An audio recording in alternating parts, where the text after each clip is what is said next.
오늘 성탄절 전날입니다. 이마누엘의 은혜가 우리 사랑하는 성도님들과 함께 하셨으면 좋겠습니다. 여러분, 한국 교회가 다른 나라들에 비해서 기독교 복음이 들어오고 나서 교회가 잘 정착을 하였고 또 교회가 급속하게 성장을 했죠. 한국 교회만큼 부흥한 교회, 단기간에 이렇게 부흥한 교회는요 세상에 없습니다.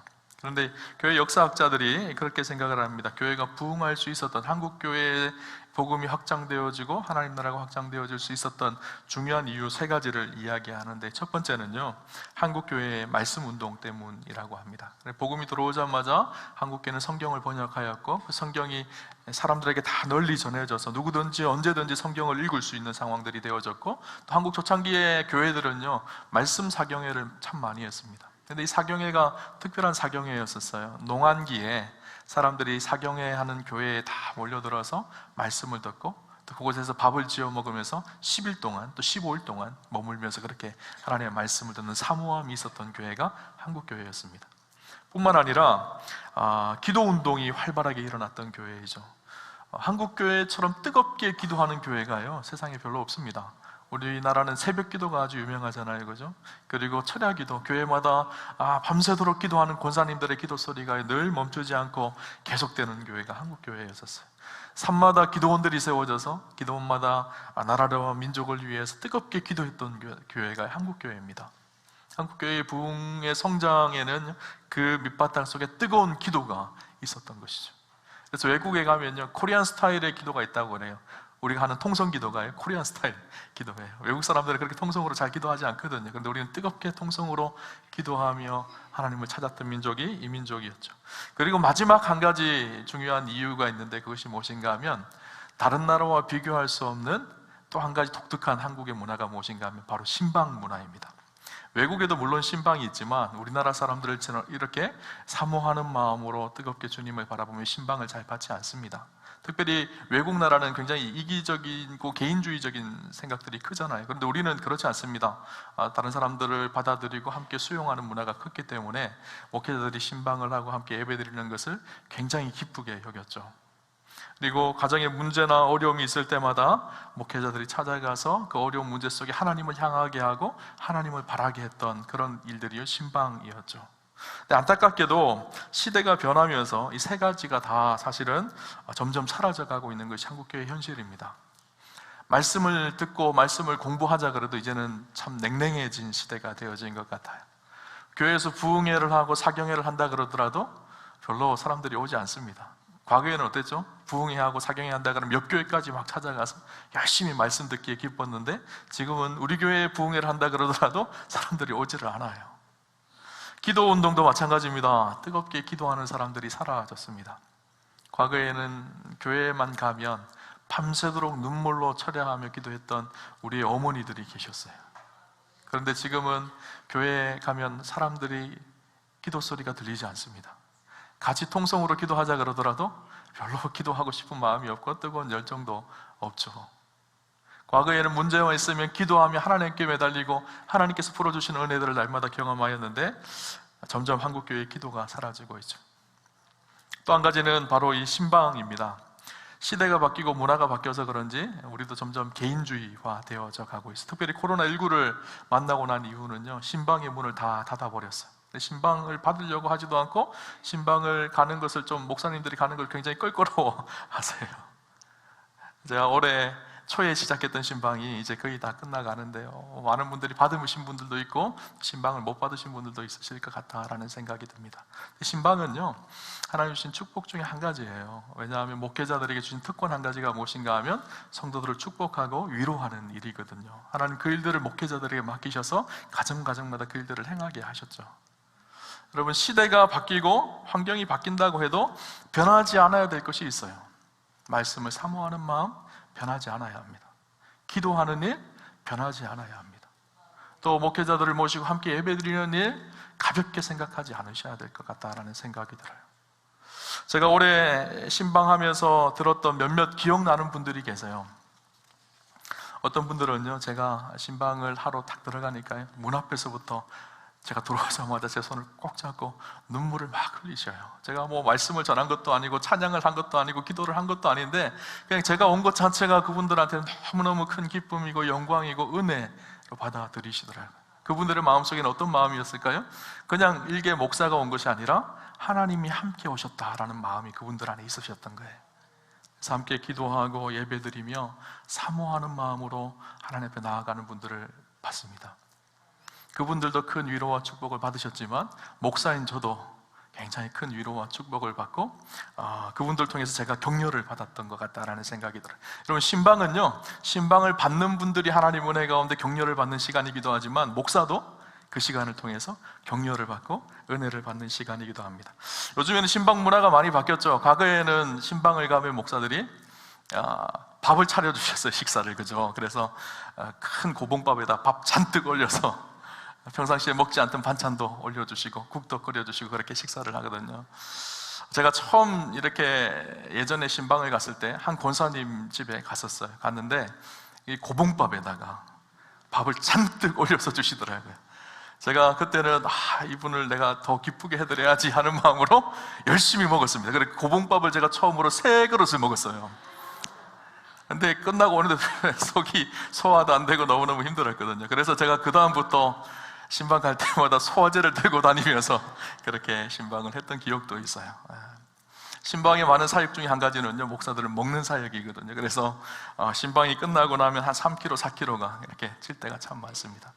또 한 번 기억나는 게, 제가 처음으로 한 교회의 부목사로 사역을 시작하면서 그 담당 교구를 신방을 했던 적이 있어요. 신방을 하는데 그 담당 교구장님이 저한테 그러더라고요. 목사님 어떤 음식 좋아하세요? 그래서 제가 다 좋아하는데요, 오늘 목사님 특별히 삼겹살 점심 때 드시려고 하는데 삼겹살 괜찮으세요? 그래서 제가 삼겹살 너무 좋아해요 권사님, 제가 삼겹살 없어서 못 먹습니다 그랬는데 그게 실수였었어요. 그 다음 주에 한 주간 제가 삼겹살을 5번 먹었었어요. 그래서 나중에 배가 부른데 계속 먹어야 돼서 배탈이 나더라고요. 신방을 통해서 성도님들이 목회자들을 통해서도 은혜를 받기도 하지만 목회자들도 신방을 통해서 큰 은혜를 받고 기쁨을 누리는 시간이 신방의 시간이죠.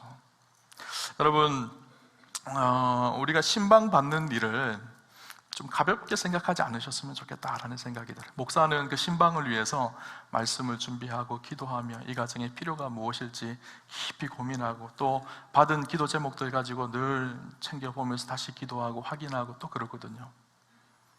기쁜 마음으로 그렇게 신방을 받았으면 좋겠다라는 생각이 듭니다. 제가 왜 오늘 서두에 신방 얘기를 했는가 하면요, 성탄절을 준비하면서 또 한 해 처음 시작했던 신방이 거의 끝날 때가 다 되어 가거든요. 그러면서 들었던 마음 한 가지는 이 성탄절은 하나님이 우리에게 신방 오신 날이구나 라는 생각이 들었어요. 그죠? 하나님께서 죄악된 이 세상이 너무너무 안타깝고 마음이 급하셔서 우리를 구원하기 위해서 인간의 몸을 입고 친히 우리 가운데 신방 오신 날이요, 성탄절입니다. 근데 이 성탄절은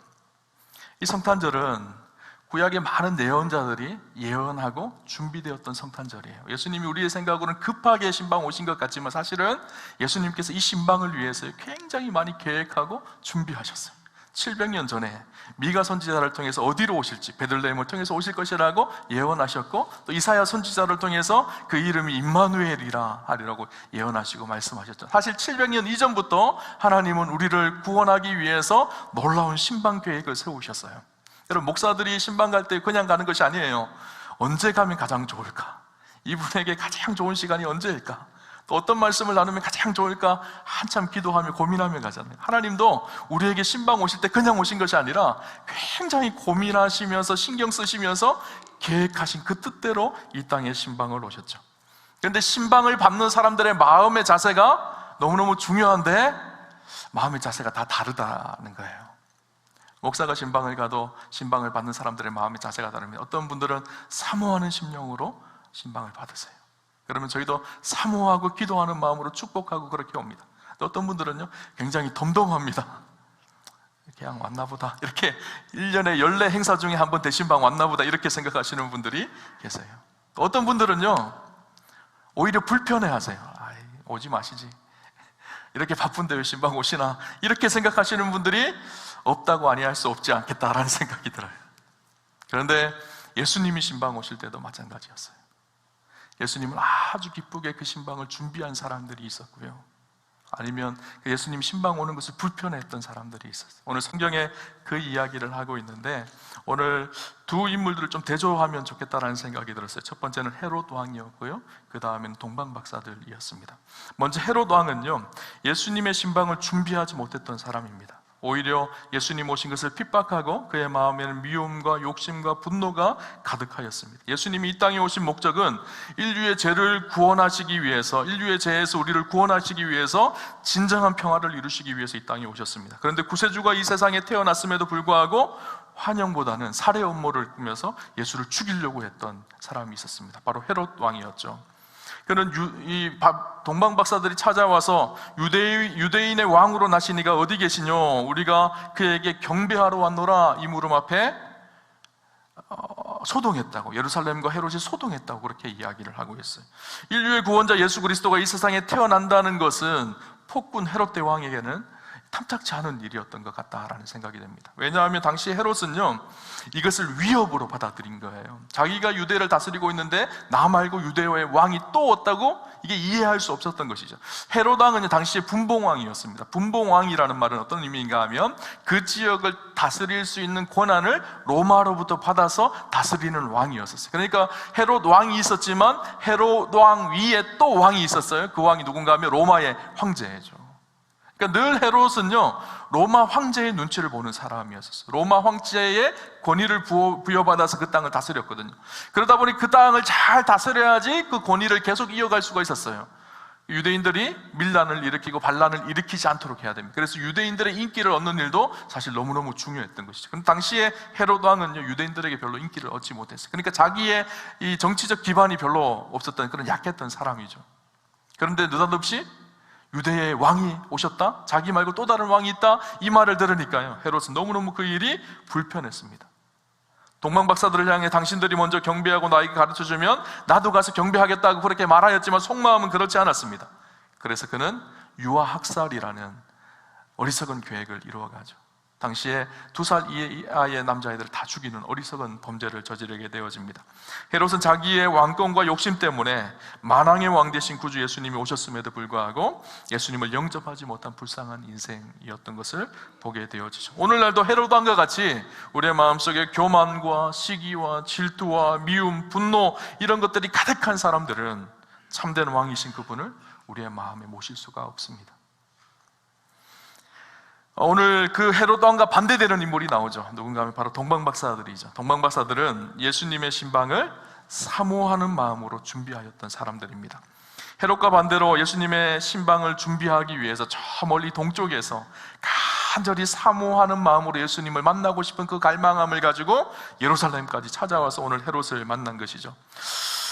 우리가 동방 박사들을 통해서 배워야 될 성탄절의 마음 한 가지는요, 이 땅에 오실 왕이신 그분을 사모하는 마음으로 기다리는 거예요. 여러분, 신방을 받을 때 목회자들이 와서 예배를 드리는 거 사모하는 사람과요, 사모하지 않는 사람은 다릅니다. 오늘 예배를 드릴 때도 마찬가지, 이 자리에서 주님 우리 가운데 오셔서 말씀하실 것을 간절히 사모하며 예배를 드리는 사람과 사모함이 없는 사람은 달라요. 마찬가지로 이 땅에 오실 임마누엘의 주님을 사모하며 기다리는 사람과 그렇지 않은 사람은 다른 것이죠. 왜 이 당시의 동쪽은요, 어딘가 하면 이 파르티안 제국, 원래는 구약에서는 바벨론이라는 나라죠. 바벨론이라는 나라가 페르시아라는 나라의 멸망을 당합니다. 이스라엘 백성들이 BC 586년에 바벨론의 포로로 끌려가죠. 그리고 바벨론이 페르시아에게 멸망을 당하고 페르시아도 망합니다. 그 위에 생긴 나라가 파르티안 제국이라는 나라예요. 그래서 이 파르티안 제국에서 저 멀리서 이스라엘 백성들이 이스라엘의 왕, 유대의 왕으로 오실 메시아를 만나기 위해서 동방 박사들이 온 것이죠. 동방 박사들이 구체적으로 누구인가 하면요, 헬라어 성경에 보면 이들을 마고스라는 단어로 기록되어 있는데, 마고이라는 말은 별을 보는 사람들입니다. 우리가 생각했을 때 이 마고이라는 말을 점성술가 이렇게 생각하기도 쉽고, 또 이렇게 보면 점쟁이 이렇게 보는 느낌이 있는데, 사실 이 마고이라는 말은요, 그런 말이 아니에요. 당시에 고도로 천문학이 발달하고 있었는데 그 고도로 발달한 천문학을 통해서 별을 보면서 국가의 정책을 그것을 반영할 수 있도록 굉장히 지혜로운 사람들이 바로 이 동방박사들이었습니다. 그래서 당시에 사회적, 국제적 정세에 상당한 식견이 있는 사람들이었었어요. 그런데 그들이 이방 사람이었음에도 불구하고 어떻게 메시아의 별에 대해서 알 수가 있었을까요? 여러분 신기하지 않나요? 그런 고민 안 해보셨나요? 성경을 통해서 추측해 볼 수 있는 것이 있어요.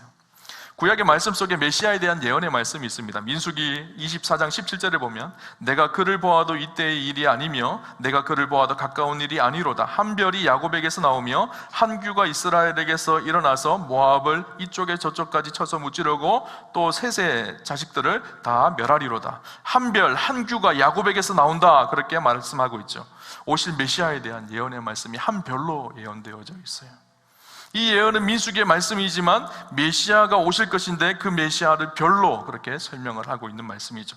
계시록의 말씀이 이렇게 기록되어져 있습니다. 나 예수는 교회들을 위하여 내 사자를 보내어 이것들을 너희에게 증언하게 하였노라. 나는 다윗의 뿌리요 자손이니 곧 광명한 새벽별이라. 예수님은 당신을 표현할 때 뭐라고 표현하셨는가 하면 별이라고 그렇게 표현하셨습니다. 예수님은 새벽별과 같이 묘사를 하고 있고 성경에 나오는 이 별은 예수 그리스도를 상징하는 것이죠. 이 말씀은 민수기에 예언되었던 그 메시아가 계시록에 예수 그리스도 당신을 별이라고 이야기하시면서 성취되어진 이야기이기도 합니다. 여러분 동방박사들은요 이방 사람들이었었어요. 그들은 바벨론의 후예들이었었어요. 바벨론은 아까 제가 말씀드렸던 것처럼 BC 586년에 이 바벨론의 이스라엘이 멸망을 당하고 당시에 많은 똑똑한 사람들, 당시에 유능한 사람들을 바벨론에 포로로 끌고 갔습니다.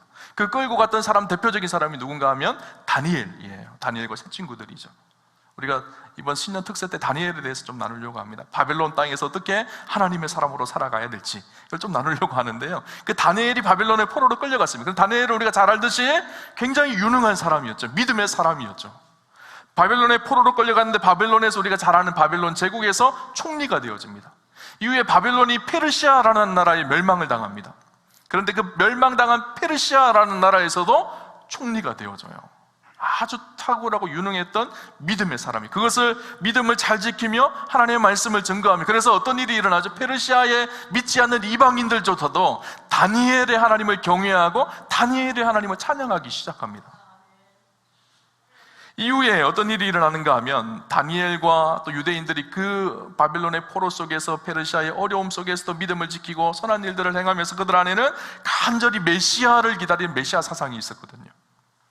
메시아를 기다리며 믿음으로 살아갔던 그들을 바라보면서 당시 이 페르시아 사람들은요, 아, 저들이 기다리는 메시아가 있구나. 그러면 자연스럽게 이 다니엘과 그 있던 유대인들을 통해서 민수기의 말씀, 메시아의 별이 있을 것인데 그 메시아의 별을 통해서 그리스도가 이 땅에 태어나서 온 세상을 구원하실 그분이 있을 것이다, 유대인의 참된 왕이 오실 것이다 라는 것을 그들도 믿게 되어졌죠.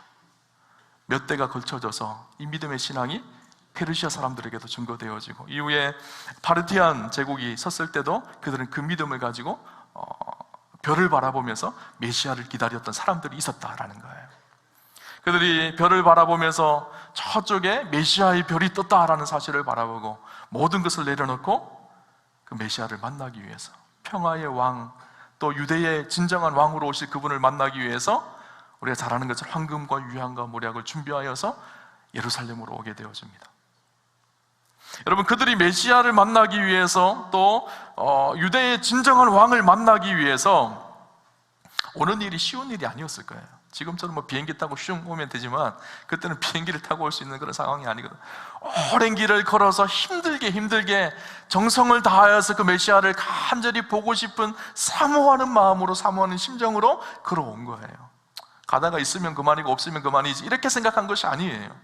간절한 기대와 소망을 가지고 메시아를 만나기 위해서 그 별을 따라서 그들이 찾아왔던 것이죠. 오늘 저는 우리가 성탄을 보내며 동방박사들이 가지고 있는 이 사모하는 마음이요, 우리 안에 있으면 좋겠다라는 생각이 들었어요. 내 성탄절을 준비하며 내 성탄 예배를 드릴 거잖아요, 그죠?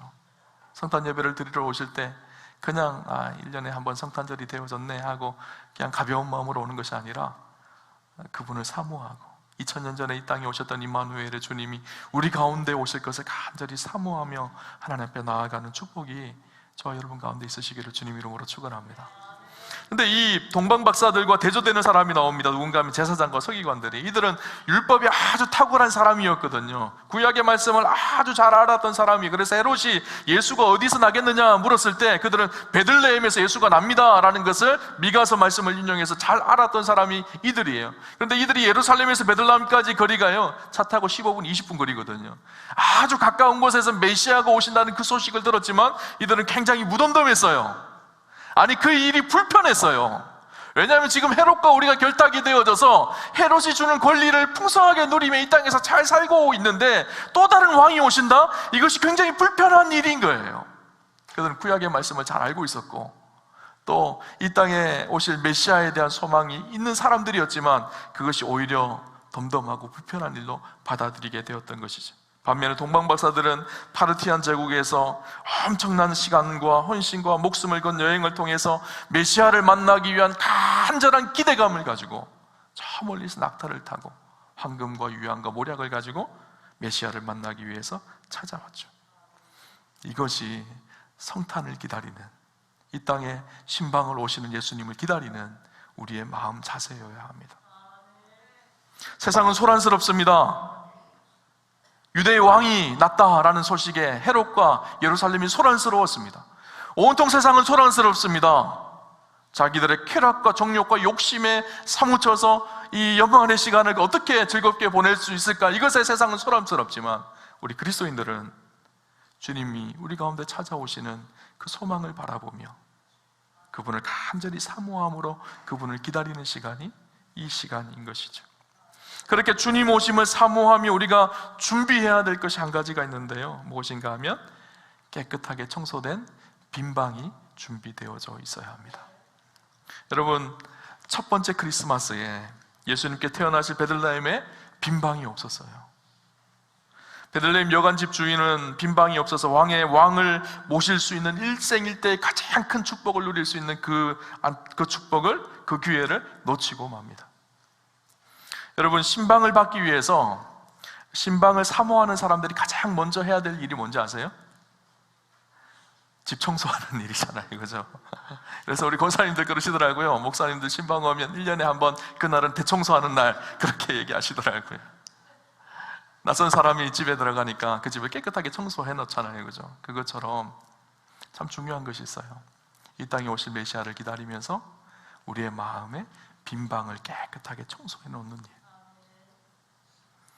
빈방이 무엇을 의미할까요? 비어있는 심령, 깨끗한 마음, 깨끗한 영혼을 의미합니다. 예수님께서 우리 가운데 오시기를 원하세요. 그런데 내 마음이 온통 더러운 것으로 가득가득 차 있어요. 우리 가운데 오셔서 우리의 마음의 문에 노크를 하시는데 내 마음이 더러운 것으로 가득가득 차 있어서 그분이 들어오실 수가 없어요. 얼마나 안타까운 일이에요. 마치 1세기의 첫 번째 성탄절날 빈방이 없어서 문을 열어주지 못하고 예수님을 마구간에 보냈던 것처럼 오늘 우리도 우리의 마음에 빈방이 없어서 그분을 받아들이고 영접하지 못하는 안타까운 우리의 마음이 되어질 수 있다는 것이죠. 여러분, 우리의 마음이 비워져 있는지 아니면 세상의 것들로 가득 차 있는지 한번 점검해 보셔야 됩니다. 세상에 아무리 엄청난 것을 소유했다고 하더라도 주님이 계시지 않으면 아무것도 아닌 것이거든요. 여러분, 윌리라는 소년이 있었어요. 이 소년이 성탄절이 되어졌어요. 크리스마스 연극을 해야 되는데 이 아이가 이 지적 능력이 다른 아이들보다 조금 부족한 아이였었어요. 그래서 초등학교 4학년이었는데 4학년 반에 들어가지 못하고 2학년 반에 들어가서 그렇게 공부를 하던 아이였었어요. 키가 크고 그에게 성탄절날 성극의 배역을 맡겨야 되는데 마땅히 맡길 배역이 없는 거예요. 대사를 잘 외우지도 못할 것 같고. 그래서 그 아이에게 맡긴 배역 한 가지가 있었는데 무엇인가 하면 여관집 주인이었었어요. 여관집 주인이 해야 될 일은 그거였습니다. 마리아와 마르다가, 주인공인 마리아와 마르다가 찾아오면 방이 있나요? 똑똑 두드리면 방 없어요 하고 문 탁 닫고 가는 거였었어요. 그래, 이 아이가 해야 될 대사는 딱 한 가지였었어요. 방 없어요, 빈방 없어요, 이 말이었었어요. 늘 선생님이 그 아이에게 교육을 시켰어요. 빈방 없어요, 빈방 없어요, 빈방 없어요. 계속 교육을 시켰어요. 당일날 성탄절 연극을 하게 되어졌습니다. 마리아와 마르다가 찾아왔어요. 문을 똑똑 두드립니다. 이 아이가 문을 탁 열고 빈방 없어요 하고 문을 탁 닫고 성공적으로 연극을 한 거예요. 선생님이 너무 기뻤어요. 이제 저 아이 때문에 잘 끝났다라고 생각을 했는데, 그 아이가 이제 무대 밖으로 나와야 되는데 무대 밖으로 나오다가 다시 돌아서 저쪽으로 가고 있는 마리아와 이 요셉에게 막 달려갔어요. 달려가서 아니에요, 빈방이 있어요. 우리 집 안방이 비어 있어요. 마리아님, 요셉님 빨리 오셔서 우리 집 안방에 오세요. 그렇게 이야기를 한 거예요. 연극이 쑥대밭이 되어졌습니다. 사람들이 막 깔깔깔깔 웃고 막 그렇게 되어졌어요.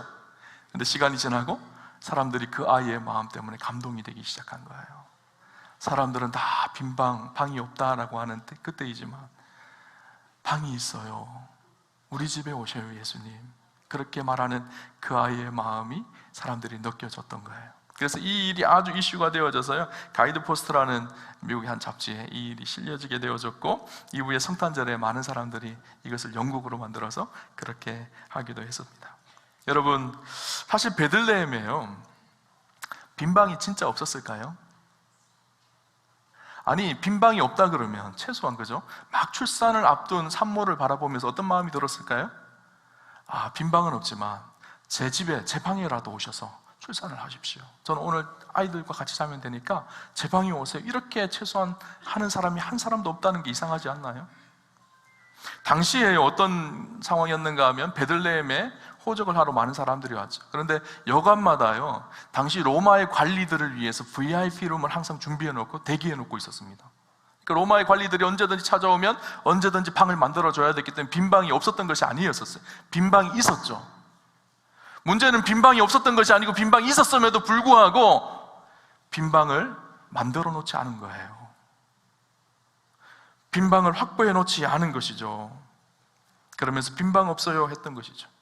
오늘 우리도 마찬가지입니다. 빈방이 있습니다. 그분이 오셔서 우리가 안에 거할 빈방이 있죠.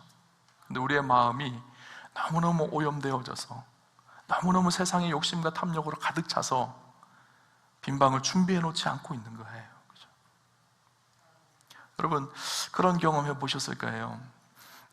집에 남는 방이 있어서 혹시나 손님들이 오면 이 손님들을 위해서 게스트룸을 만들어서 이 방에 쉴 수 있도록 방을 잘 꾸며놓고 준비를 해놓습니다. 그런데 문제는 처음 손님이 왔을 때 그 방에 잘 묵고 잘 가는데요, 시간이 지나면 오는 손님들이 자꾸 뜸해지니까 어떻게 될까요? 집안에 있는 물건들을 보이지 않는 그 방에 자꾸 넣는 거예요. 쓰지 않는 운동기구도 거기다 갖다 놓고, 또 쓰지 않는 물건들을 자꾸 갖다 놓으면 나중에 어떻게 될까요? 그 깨끗했던 게스트룸이 창고로 바뀌어져요. 그래서 나중에는 진짜 손님이 와도 묵을 곳이 없게 되어져요. 그죠? 오늘 우리의 삶도 그럴 수 있겠다라는 생각이 들었어요. 우리의 마음의 방을 주님 앞에 잘 준비를 해놨는데 시간이 지나면서 자꾸 세상에 더럽고 악하고 미워하고 하나님 기뻐하지 않는 걸로 우리의 마음을 가득가득 채우기 시작하니까 진짜 그분이 와서 거해야 되는데 거할 곳이 없는 거예요. 예수님께서 우리의 마음의 문을 두드리고 계시는데 문을 열 수가 없는 거예요. 너무너무 방이 들어온 거예요. 요한계시록 3장 20절에 이렇게 얘기합니다. 볼지어다 내가 문 밖에 서서 두드리노니 누구든지 내 음성을 듣고 문을 열면 내가 그에게로 들어가 그와 더불어 먹고 그는 나와 더불어 먹으리라. 예수님께서 우리의 마음의 문을 두드리신다는 거예요. 그리고 그 문을 열고 그분이 우리 안에 들어오시면 우리와 함께 더불어 먹고 마시고 사신다는 거예요. 그분 안에서 풍성한 삶을 누리게 하시겠다라는 거예요. 우리의 마음이 온갖 오염된 것, 더러운 것들로 가득 차서 마음의 문을 열지 못하는 거예요. 여러분, 놀라운 은혜가 뭔지 아세요? 그렇게 신방 오신 주님을 우리의 마음의 빈방에 모셔드리면 우리 주님은 우리를 위해서 천국에 우리를 위해 영원한 집을 준비해 두고 계신다라는 사실이에요. 놀라운 은혜 아닌가요? 우리는 그분을 위해서 작은 빈방 하나 마련해 드렸을 뿐인데 그분은 우리를 위해서 저 하나님 나라에서 큰 성을 예비해 두었다고 히브리서 기자는 그렇게 이야기하거든요. 여러분, 때가 되어지면요 이것이 뒤바뀌는 때가 있어요. 지금은 그분이 우리를 찾아오셔서 우리의 마음의 문을 두드리셨지만 나중에 때가 되어지면 저와 여러분이 천국 앞에 서서 천국 문을 두드릴 때가 있어요. 그 천국 문을 두드렸는데 예수님이 나오셔서 빈방 없다, 가라! 그러면 얼마나 섭섭하겠어요. 우리가 오늘 우리의 마음에 빈방을 만들어 놓고 우리의 삶을 깨끗하게 청소하고 그분이 오셔서 우리 안에 거할 것을 소망하면서 성탄절을 기다리는 것, 이것이 성탄절을 기다리는 사람들의 마음의 자세인 것이죠. 여러분, 내일 예수님이 신방 오십니다. 우리 예배를 통해서 우리 가운데 신방 오실 거예요. 내 안에 온갖 더러운 것들 깨끗이 씻어내고 예수님 맞을 준비를 하셨으면 좋겠어요. 그래서 우리의 마음의 문을 두드리실 때 우리의 마음의 문을 활짝 열고 그분을 기쁨으로 영접하는 저와 여러분 되시기를 주님 이름으로 축원합니다. 목사의 신방은 좀 가볍게 받으셔도 괜찮아요. 그런데 우리 주님이 오시는 신방은요, 가볍게 할 수가 없습니다. 기쁨으로 그분을 사모하며 동방박사들처럼 사모하는 심령으로 주님을 기다리며 그렇게 성탄을 준비하는 저와 여러분 되시기를 주님 이름으로 축원합니다.